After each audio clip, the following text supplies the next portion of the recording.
और पहले कुरिन्थियों के 12 अध्याय के 8वें आयत से जो पवित्र आत्मा के वरदान हैं वो बातें वहाँ पे दिया गया। And chapter verses 8 to 10. We don't have time, so let us not look into it. You go home and see it. If you want to know, you read 1 Corinthians chapter 12 verses 8 to 10. The description of the gifts of the Holy Spirit. और हमारे पास समय की कमी होने के कारण हम इस पे ज्यादा नहीं बोलेंगे, बल्कि आप घर जाकर के 12 अध्याय पहले कुरिन्थियों के 12 अध्याय के 8 से लेकर के 10 पदों पर इन आत्मा के वरदानों की बातों को आप देख सकते हैं। There is the gift of the Holy Spirit. There is the fruit of the Holy Spirit. और आत्मा के वरदान भी हैं और आत्मा के फल भी हैं।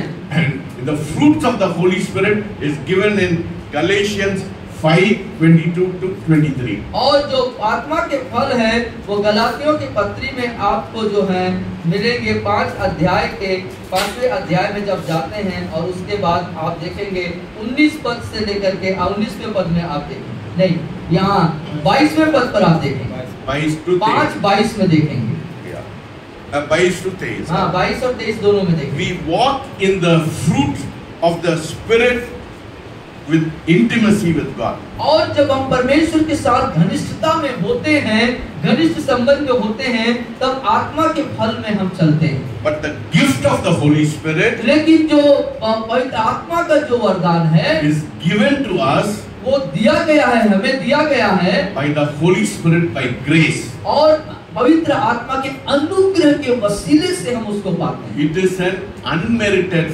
favor given to the body of Christ to be an effective witness. और मसीह के अंग मतलब हम लोगों को प्रभावशाली हो जाने के लिए हमारे न चाहने पर भी अनुग्रह से पवित्र आत्मा के द्वारा से ये हमें दिया गया है। We cannot earn, हम इसे प्राप्त नहीं कर सकते, कमा नहीं सकते। we cannot earn the gift, but depend on the Holy Spirit. हम जो है वरदानों को प्राप्त कमा नहीं सकते, लेकिन हम पवित्र आत्मा पे निर्भर होते हैं इसके। We have to depend on the Holy Spirit to operate in the gifts of the Holy Spirit. और पवित्र आत्मा के वरदान हमारे जीवन में क्रियान्वित हो, इसलिए हमें पवित्र आत्मा पे निर्भर होना होगा। Yes, the gifts of the Holy Spirit does not wait for you to be perfect. और पवित्र आत्मा इन वरदानों को आपके जीवन में क्रियान्वित होने के लिए आपका इंतजार नहीं करता। Yes, God does not want until we are perfect before offering us this gift. और परमेश्वर कदापि नहीं देता जब तक कि हम इसके लिए सिद्ध न हो, इसके लिए तैयार न हो जाए इन वरदानों को अपने जीवन में ले लेने के लिए। In Jesus said in Matthew 7, और मत्ती 7:7 में प्रभु यीशु मसीह ने कहा, let us read from 7 to 11. और 7 से 11 हम देखेंगे, 7 chapter 7 to 11. और इसको हम देखेंगे मत्ती रचित सुसमाचार में, मांगो तो तुम्हें दिया जाएगा, ढूंढो तो तुम पाओगे, खटखटाओगे तो तुम्हारे लिए खोला जाएगा, क्योंकि जो कोई मांगता है उसे मिलता है, और जो कोई ढूंढता है वह पाता है, और जो कोई खटखटाता है उसके लिए खोला जाएगा। तुम में से ऐसा कोई मनुष्य है कि यदि उसका पुत्र उससे रोटी मांगे तो वह उसे पत्थर दे, या मछली मांगे तो उसे सांप दे? अतः जब तुम पूरे होकर अपने बच्चों को अच्छी वस्तुएं देना जानते हो, तो तुम्हारा स्वर्गीय पिता अपने मांगने वालों को अच्छी वस्तुएं क्यों न देगा। So if you ask, God will give you this gift. और यदि आप परमेश्वर से इन वरदानों को मांगेंगे तो परमेश्वर आपको देंगे। It is not because of your merit, it is because it is a gift. Gift means somebody gives you without you earning it. और ये वरदान है, ये गिफ्ट है, और ये जो है आप इसके योग्य नहीं है तो भी दिया जाता है, परमेश्वर इसको आपको देंगे। It's a free gift from God. ये मुफ्त में है, जो गिफ्ट जो है उसके आप योग्य नहीं होते फिर भी आपको गिफ्ट दे दिया जाता है। You do not earn it, but God gives you that favor. He gives you an unmerited favor so that you can operate in the gift. और आप इसको कमा नहीं सकते, अपने से प्राप्त नहीं कर सकते, लेकिन परमेश्वर का जो अनुग्रह है, उस दया और अनुग्रह के कारण ये आपके जीवन में ऑपरेट होता है। God wants the gift of the Spirit to flow in the body of Christ. और परमेश्वर चाहता है कि मसीह के जो अंग हैं, उसके जो शरीर हैं, उस पर उसके जो गिफ्ट हैं वो बहे, वो कार्य करे। For 3 reasons. 3 कारण से। To edify you, आपको जोड़ने के लिए, to exhort you, आपको उत्साहित करने के लिए, to comfort you, आपको सहायता करने के लिए, and to build you up. और आपको बनाने के लिए, निर्माण करने के लिए। That is why the gift of the Spirit should be exercised in our church. इसीलिए हमारे कलीसिया के अंदर में आत्मा के वरदानों का अभ्यास या उसका प्रैक्टिस होना चाहिए। Yes, it is very important for the edification of the church. We need to operate in the gift. और जरूरी है हमारे कलीसिया को बढ़ने के लिए, हमारे कलीसिया में जुड़ाव होने के लिए, बढ़ने के लिए वरदानों का क्रियान्वित होना, कार्य करना, उसका होना जरूरी है। The second requirement for moving in the gift, और गिफ्ट में होने के लिए दूसरी जो जरूरत है, is to find a place in the body of Christ. और मसीह के शरीर में हमको स्थान ढूंढना है। This is clearly defined in Romans 12 chapter 1 and 2. और ये बहुत स्पष्ट रीति से रोमियो 12:1-2 में प्राप्त होता है। Yes, can you read? Romeo की पत्री उसका 12वां अध्याय उसके 1 और 2। इसलिए हे भाइयों, मैं तुमसे परमेश्वर की दया स्मरण दिलाकर विनती करता हूँ कि अपने शरीरों को जीवित और पवित्र और परमेश्वर की भावता हुआ बलिदान करके चढ़ाओ, यही तुम्हारी आत्मिक सेवा है। इस संसार के सदृश न बनो, परंतु तुम्हारे मन के नए हो जाने से तुम्हारा चाल चलन भी बदलता जाए, जिससे तुम परमेश्वर की भली और भावती और सिद्ध इच्छा अनुभव से मालूम करते रहो। If we come to Jesus as a little child, यदि आप प्रभु यीशु मसीह के पास एक मासूम बच्चे के जैसे आते, छोटे बच्चे के जैसे आते हैं, and receive him as our savior, और उसे अपना उद्धारकर्ता ग्रहण करते हैं, we begin to receive a spiritual mind. और उसी प्रकार हमें शुरुआत करने के लिए आत्मिक मन की जरूरत है। Because the word of God says in Romans 8 chapter verses 6 and 7 पढ़िए। और 8 के 6-7 में रोमियो की पत्री में ऐसा बोलता है, शरीर पर मन लगाना तो मृत्यु है, पर आत्मा पर मन लगाना जीवन और शांति है। क्योंकि शरीर पर मन लगाना तो परमेश्वर से बैर रखना है, क्योंकि न तो परमेश्वर की व्यवस्था के अधीन है और न हो सकता है। Yes, for to be carnally minded is death, but to be spiritually minded is life and peace. और शरीर पर मन लगाना मृत्यु है, पर आत्मा पर मन लगाना जीवन और शांति है। My friend, मेरे मित्रों, you have to understand, आपको समझना होगा इस बात को, that your natural mind will never understand the things of God. परमेश्वर की चीजों को आपका ये जो दिमाग है, जो स्वाभाविक दिमाग है, जो शारीरिक दिमाग है, ये समझ नहीं पाता। Yes, 1 Corinthians chapter 2 verses 1 कुरिन्थियों उसके 2 अध्याय and verses 14. और उसके 14वीं आयत में देखेंगे। 1 कुरिन्थियों 2 अध्याय उसके 14वीं आयत, परंतु शारीरिक मनुष्य परमेश्वर की आत्मा की बातें ग्रहण नहीं करता, क्योंकि वे उसकी दृष्टि में मूर्खता की बातें हैं, और न वह उन्हें जान सकता, क्योंकि उनकी जांच आत्मिक रीति से होती है। Yes, you see, the natural mind will never understand the things of God. और शारीरिक मनुष्य जो है, शारीरिक बुद्धि, शारीरिक दिमाग से परमेश्वर की बातों को आप नहीं समझ सकते। The spiritual things should be spiritually discerned. और आत्मिक बातों को आत्मिक जन ही समझता है। You see, that is why you should not walk according to your flesh, but you should walk according to your spirit. और इसीलिए आपको शरीर के अनुसार नहीं चलना है, बल्कि आत्मा के अनुसार चलना है। Do you understand? आप समझ रहे हैं बातों There को? are two realms. There are two realms. और 2 दुनिया, 2 संसार हैं कहना है। One fleshly realm, एक शारीरिक दुनिया है, and then there is a spiritual और realm. एक आत्मिक दुनिया है। The natural mind cannot understand the things of God. और शारीरिक मनुष्य, शारीरिक संसार जो है, परमेश्वर की बातों को कदापि न समझ सकेगा। Only the spiritual mind will things will be spiritually discerned. और सिर्फ आत्मिक व्यक्ति, आत्मिक जन, आत्मिक आत्मा ही आत्मिक चीजों को समझ सकता है. So what you have to do, you have to train your spirit to dominate your soul and your body. और इसीलिए अपने आप को प्रतिदिन ऐसा अभ्यास करना होगा आपको कि आपकी आत्मा आपके प्राण और शरीर को अपने नियंत्रण में ले, उस पर प्रभुता करने पाए.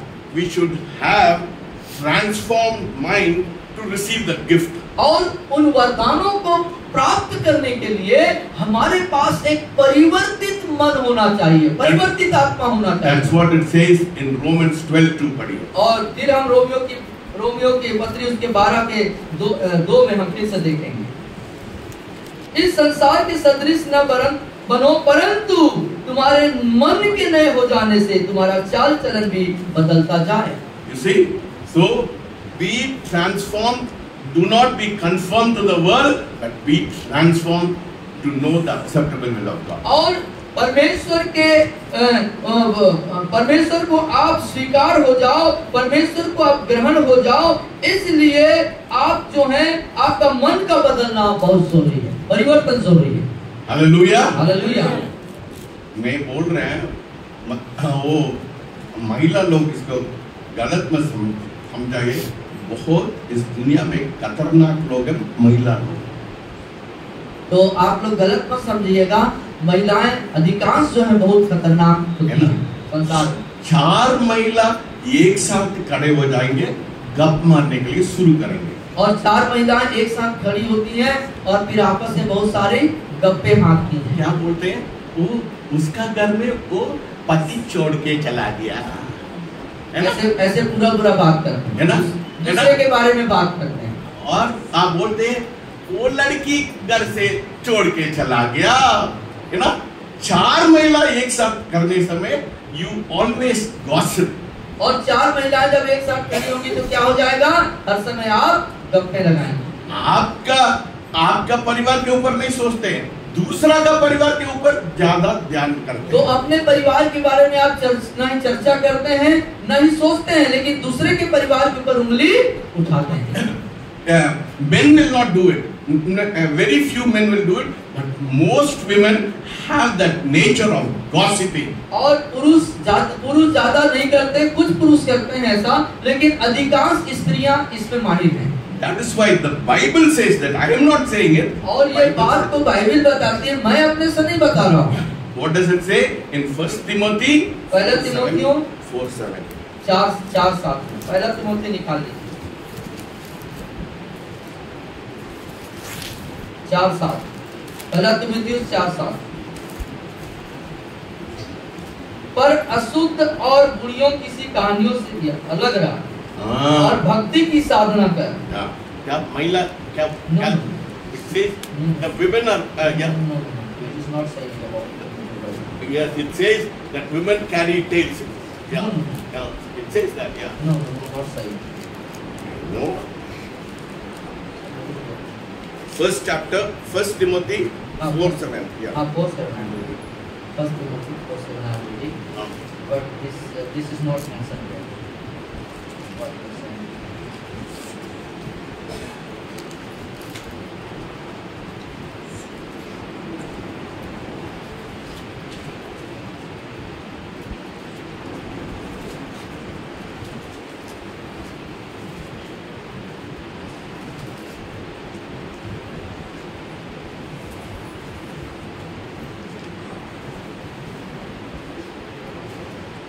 Yes, it says, but reject profane and old wife tales.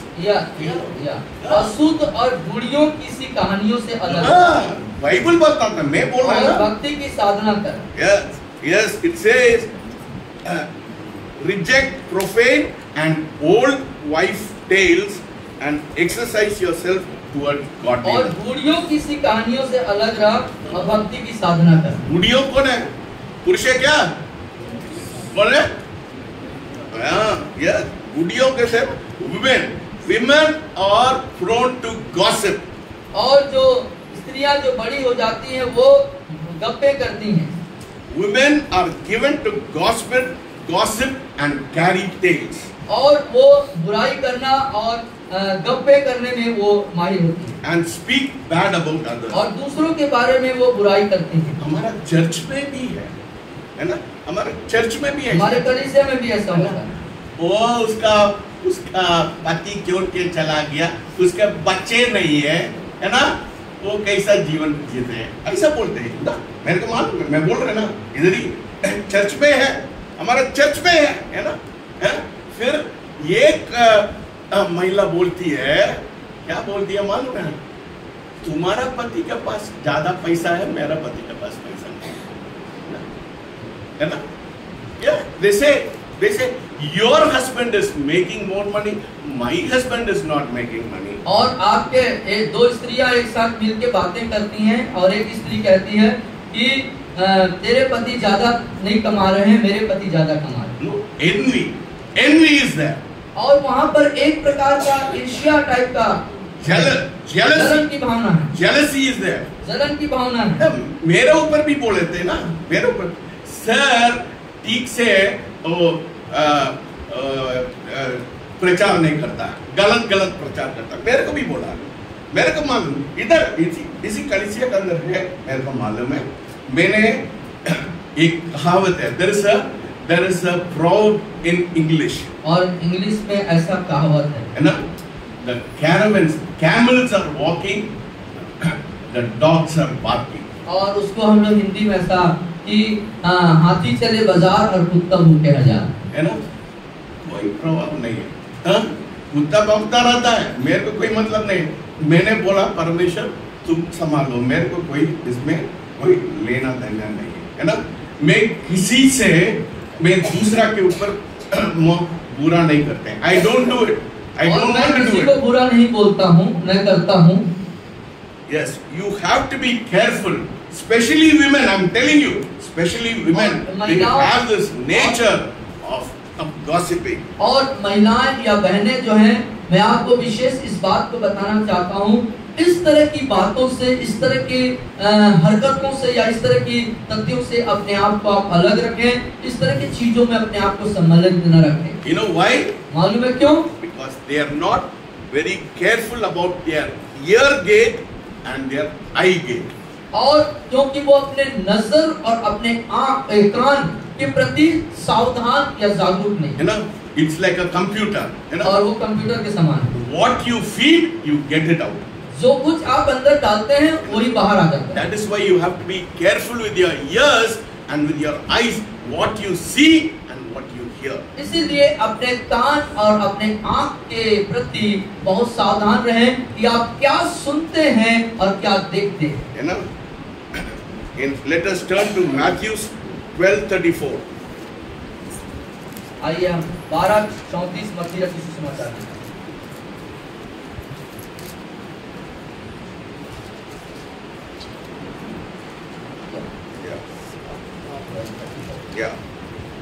और 34 पद में देखो पढ़ता हूँ, हे सांप के बच्चों, तुम बुरे होकर कैसे अच्छी बातें कह सकते हो, क्योंकि जो मन में भरा है वही मुंह पर आता है। मन में क्या आता है वही आता है। Out of your abundance of your mouth, out of the abundance of your heart, your mouth speaketh. और तुम्हारे हृदय में जो है वही तुम्हारे मुंह में बाहर आता है। कुछ लोग ना, Bible tells in James that your tongue is deadly poison. और याकूब के हिसाब से कहता है कि तुम्हारा जो जीभ है वो विष से भरा है, विष जहर से भरा है। Deadly poison. और ये विष से भरा हुआ है। आप लोग खतरनाक जीभ है, उसको कट करके स्वर्ग में जाए, अदरवाइज तुम लोग नरक में जाएंगे। और इस तरह का जीभ रख करके आप नरक में चले जाएंगे, बेहतर होगा उसे काट दें कि आप स्वर्ग में चले जाएं। सबसे खतरनाक चीज है महिला लोग का जीभ है ना? हमेशा उसको संभाल नहीं सकता, उसको संभाल नहीं सकता। और महिलाओं का जीभ है बहुत खतरनाक, तो उसे संभाल नहीं पाते। ऐसा नहीं है, पुरुष भी लोग ऐसा है, बट ज्यादातर के महिला लोग ना, उन लोग को जीभ कट करके, मैं बोल रहे हैं आपको जीभ ठीक नहीं है, if you cannot tame your tongue, cut it and then go to heaven. और यदि जीभ सही नहीं है तो उसे काट दे, अन्यथा नहीं तो कटे जीभ के साथ आप स्वर्ग जाएं। What comes out of your mouth is so bad. You always envy, you always jealous. That is what comes. You praise God with your mouth, and the same time you gossip with your mouth. जो आपके दिल में होता है वही मुख से बाहर निकलता है, और हृदय में और जीभ में आप दिल में बहुत सारी बातें रखते हैं, और जीभ जो है बहुत सारी कड़वाहट से भरा हुआ है। One of the weapons Satan uses against the children of God is pride. और एक जो हथियार जो परमेश्वर के जनों के विरोध में शैतान इस्तेमाल करता है वो है घमंड। Yes, pride. घमंड। Pride always. That's what it says in Matthew 23:12. पढ़िए 23:12 और 23:12 मत्ती में निकालेंगे जो बातें यहाँ पे बोलता है। जो कोई अपने आप को बड़ा बनाएगा वह छोटा किया जाएगा, और जो कोई अपने आप को छोटा बनाएगा वह बड़ा किया जाएगा। You see, you have to be humble to receive the gift of the Holy Spirit. तो पवित्र आत्मा के वरदानों को प्राप्त करने के लिए चाहिए कि आप अपने आप को नम्र और दीन बनाएं। As a part of the body of Christ, the gift of the Holy Spirit can be received in many ways. और शरीर मसीह यीशु के शरीर के अंग होने के कारण बहुत सारे जरिए तरीके हैं जिससे आप परमेश्वर के वरदानों को प्राप्त कर सकते हैं। One way of receiving the gifts of the Holy Spirit by laying of hands. और एक तरीका है परमेश्वर के पवित्र आत्मा के वरदानों को प्राप्त करने का, वो है कि हाथ रखे जाने के द्वारा। Romans chapter 1 verses 11 and 12. और रोमियो पहला अध्याय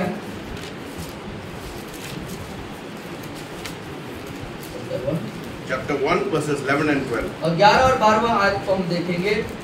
क्योंकि मैं तुमसे मिलने की लालसा करता हूँ, मैं तुम्हें कोई आत्मिक वरदान दूं जिससे तुम स्थिर हो जाओ, अर्थात यह कि जब मैं तुम्हारे बीच में हूँ तो हम उस विश्वास के द्वारा जो मुझ में और तुम में है एक दूसरे से प्रोत्साहन पाएं। Yes, so here he says that he is eager to give the gifts to you. और यहाँ इस बात को पौलुस बताना चाहता है, वो अपने अंदर जिज्ञासा रखता है कि वरदानों से को मैं तुमको दूं। You know, we should understand that the gifts are for the profit of the body of Christ. और हमें समझना है जो वरदान जो प्राप्त होते हैं वो मसीह यीशु के अंग, उसके शरीर के अंगों के लाभ के लिए होते हैं। That is what it says in 1 Corinthians chapter 12 verses 7. और 12 अध्याय 1 कुरिन्थियों 12:7 में इस बात को बताता है। पढ़िए उसको। 12:7 1 कुरिन्थियों। किंतु सब के लाभ पहुंचाने के लिए हर एक को आत्मा का प्रकाश दिया जाता है, क्योंकि एक को आत्मा के द्वारा बुद्धि की बातें दी जाती हैं। 7 है। What does it say? It says किंतु सब के लाभ के पहुंचाने, सब लाभ के लिए, it is for the profit of everybody. तो सब के लाभ के लिए ये वरदान मसीह के शरीर अंग को दिया जाता है। The gifts are given for the profit of the body of Christ. और मसीह के शरीर को लाभ पहुंचे इसलिए ये वरदान दिए जाते हैं। You may ask me how I should receive the gift. और आप मुझसे प्रश्न कर सकते हैं, पूछ सकते हैं इन वरदानों को मैं कैसे प्राप्त करूं। First, we should desire the gift. और पहली बात हमें वरदानों को प्राप्त करने की इच्छा होनी चाहिए। 1 Corinthians chapter 12 verses 31. और उसके बाद हम 31 पद में आ जाएंगे। पहले कुरिन्थियों 12वां अध्याय के 31 में, क्या सब अनुवाद करते हैं? तुम बड़े से बड़े वरदानों की धुन में रहो। Yes, you see, you desire the gift. And also 1 Corinthians chapter 14 verses 1. और 14 के 1 को भी हम देखेंगे, प्रेम का अनुसरण करो, आत्मिक वरदानों की भी धुन में रहो। हाँ, क्या करना है? आत्मिक वरदानों की धुन में भी रहो। ढूंढना पड़ता है ना? We should desire the gift. There should be a burning desire in your heart. और हमारे अंदर वरदानों को पाने के लिए एक ज्वलंत इच्छा, ज्वलंत अभिलाषा होनी चाहिए। So the first step to receive the gift is to desire the gift. और पहली चरण वरदानों को प्राप्त करने के लिए हमारे अंदर गहन अभिलाषा इच्छा होगी। And the second, we should not neglect this gift. 1 Timothy 4:14. और दूसरी बात कि जो वरदान हमको मिलनी है, पाना है, उसके पर हमको उसको अवहेलना नहीं करनी है। Yes, we should. 1 Corinthians 4:14 पढ़िए। Yeah, 1 Corinthians 4:14. पहला कुरिन्थियों 4:14 कौन देखेंगे? पहला कुरिन्थियों। मैं तुम्हें लज्जित करने के लिए ये बातें नहीं लिखता, परंतु अपने प्रिय बालक जानकर तुम्हें चिताता हूँ। Yeah, we should not neglect the gift. No, 4:14. No, 4:14. Yeah. 4:14. Yeah. It is not. 1 Corinthians 4:14. Not 1 Corinthians. 1 Timothy. 1 Timothy. 1 Timothy. पहले आप वो बोलिए। 1 Timothy. 1 Timothy 4:14.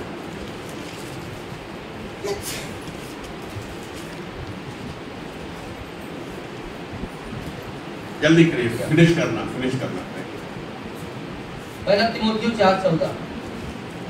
उस वरदान के प्रति जो मुझ में है और भविष्यवाणी के द्वारा प्राचीनों के हाथ रखते समय उसे मिला था, निश्चिंत मत रहो। Yes, don't neglect the gift. और वरदान जो आपको मिला या मिलता है उसके प्रति निश्चिंत नहीं होना। The modern church always neglects the gift. और आधुनिक कलीसिया ने वरदानों के प्रति निश्चिंतता व्यवहार जाहिर किया। The third step to receive the gift is found in 2 Timothy 1:6. 2 Timothy, not Corinthians. 2 Timothy 1:6. और एक दूसरे तिमोथियुस 1:6 में हम देखेंगे 1:6 या। और वो तीसरा जो हमारा वरदान के जो फायदा, इसी कारण मैं तुझे सुधि दिलाता हूँ कि तू परमेश्वर के उस वरदान को जो मेरे हाथ रखने के द्वारा तुझे मिला है प्रज्वलित कर। क्या प्रज्वलित? प्रज्वलित। Stir the gift.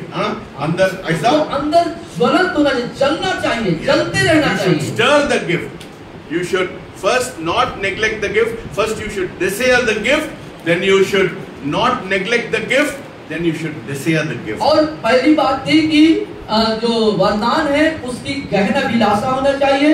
दूसरा, वरदान के प्रति निश्चिंत मत रहिए। और तीसरा क्या हम यहाँ पे देखते हैं, उस वरदानों को प्रज्वलित कर। And we should know every perfect gift comes from God. और हमें ये भी जानना चाहिए कि हर एक अच्छा वरदान परमेश्वर की ओर से आता है। James 1:17. और एक साथ याकूब की पत्री को देख लें। एक साथ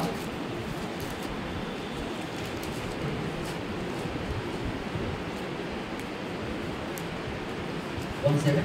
1:17। हर एक क्योंकि हर एक अच्छा वरदान और हर एक उत्तम दान ऊपर ही से है। Yes. Every perfect gift comes from God. और हर एक अच्छा वरदान और हर एक उत्तम दान ऊपर ही से है। So, one is you should desire the gift. Second, you should not neglect the gift. Third, you should stir up the gift.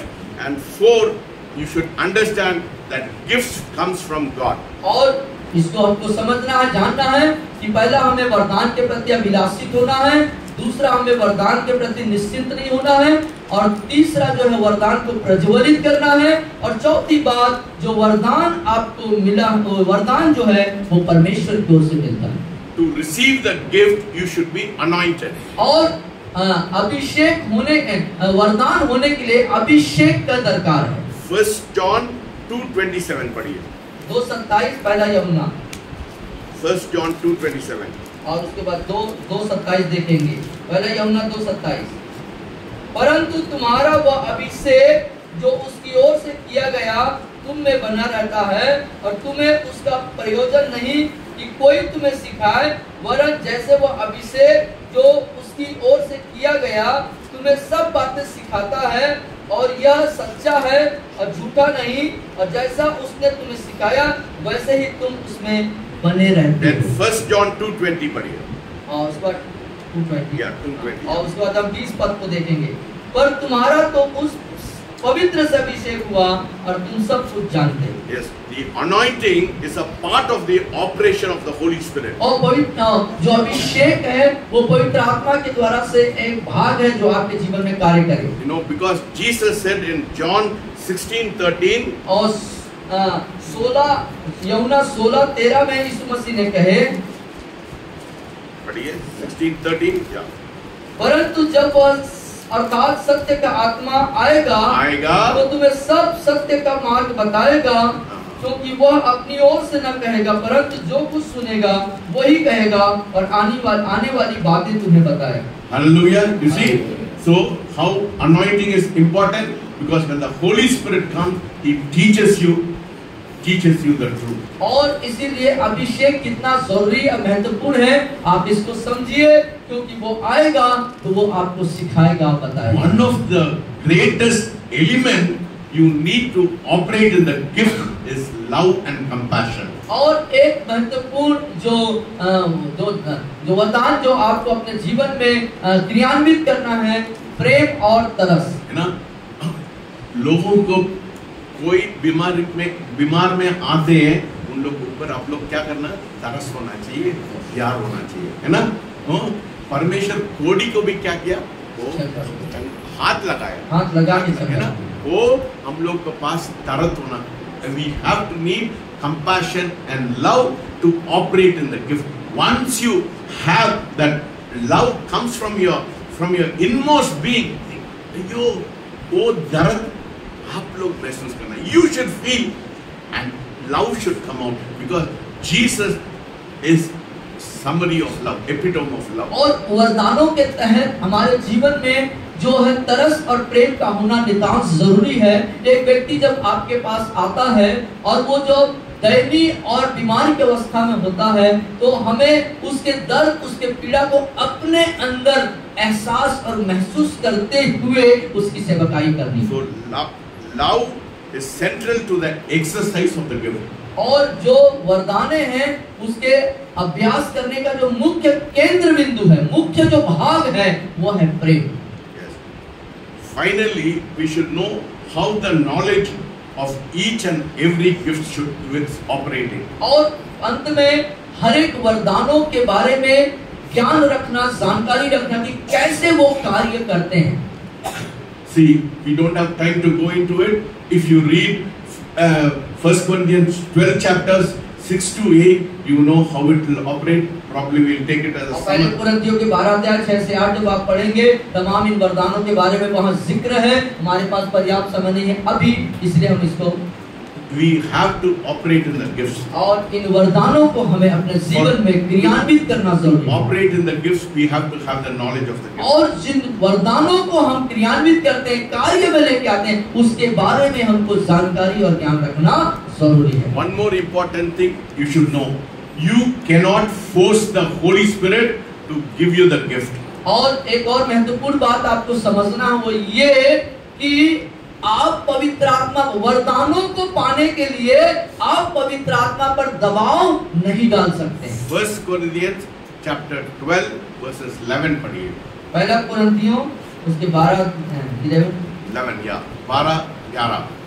12-11 को हम देखेंगे। पहला कुरिन्थियों के 12-11 को हम देखेंगे। परंतु ये सब प्रभावशाली कार्य वही एक आत्मा करता है, और जिसे जो चाहता है वह बांट देता है। वो जिसे जो चाहता है, whom he wills he'll give. और जिसे पवित्र आत्मा चाहेगा उसे देगा। So you cannot force the Holy Spirit. You have to wait and you have to surrender. तो इसलिए आप पवित्र आत्मा पर दबाव नहीं डाल सकते कि मुझे ये दे दे, बल्कि आप उसके बदले में आपको रुकना होगा, इंतजार करना होगा ताकि वो आपको दे। Total surrender to the Holy Spirit is needed to receive the gift. और वरदानों को प्राप्त करने के लिए प्रियो अपने आप को पूरे तौर से पवित्र आत्मा को अर्थात परमेश्वर को समर्पण की जरूरत है। If you want to understand, the message is recorded. You can hear it, and I want our church to be an active church which will operate in the gifts. और यदि आप इसको और समझना चाहते हैं मैसेज के पूरी रिकॉर्डिंग हुई है, वो आप तक पहुंच जाएगी। आप उसके बार बार सुनिए ताकि आप बेहतर समझ सकेंगे। मैं चाहता हूं कि हमारी कलीसिया इन वरदानों से क्रियान्वित होकर के आगे चले। If you want a church to grow, you need the gifts to operate in your life. यदि आप चाहते हैं कि कलीसिया की बढ़ोतरी हो तो इन वरदानों का क्रियान्वयन होना बहुत जरूरी है। Hallelujah. Hallelujah. Our life is important. हमारा जीवन महत्वपूर्ण है, Our tongue is important. हमारा जीव महत्वपूर्ण है। No? Don't gossip. Don't put. Don't allow anything. Any rubbish to come into your heart. गपशप न माने और अपने हृदय के अंदर, अपने अंदर किसी प्रकार की गलत, खराब, गंदगी चीज आए, ऐसा कार्य न करें।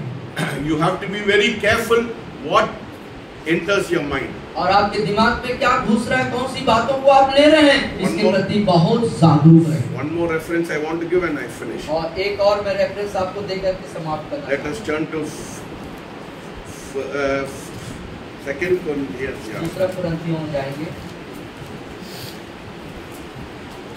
2 Corinthians chapter 10 10वां अध्याय, verses 10 अध्याय verses 5. और उसकी 5वीं आयत को हम देखेंगे, 10:5 को देखेंगे। इसलिए हम कल्पनाओं का और हर एक ऊंची बात का जो परमेश्वर की पहचान के विरोध में उठती है खंडन करते हैं और हर एक भावना को कैद करके मसीह का आज्ञाकारी बना देते हैं। Every thought should be brought into the captivity of the Lord Jesus Christ. और हर एक कल्पनाएं प्रभु यीशु मसीह के दायरे में आना चाहिए, Because your कब्जे में आना चाहिए। सबसे खतरनाक चीज है आपका माइंड। आपका दिमाग की कल्पना सबसे खतरनाक। If you cannot tame your mind, all kinds of things will get into your mind. यदि आप अपने दिमाग को प्रशिक्षित नहीं करते हैं तो सब प्रकार की गड़बड़ी और गंदगी दिमाग के अंदर कल्पनाओं में आ जाएगी। That is why it says in Corinthians, we have to have the mind of God. इसीलिए कुरिन्थियों में कहता है हमें मसीह का सा मन होना चाहिए। Hallelujah. हालेलुया। अच्छी तरह प्रार्थना करिए, फिर हम लोग प्रभु भोज में जाएंगे, जल्दी जाएंगे।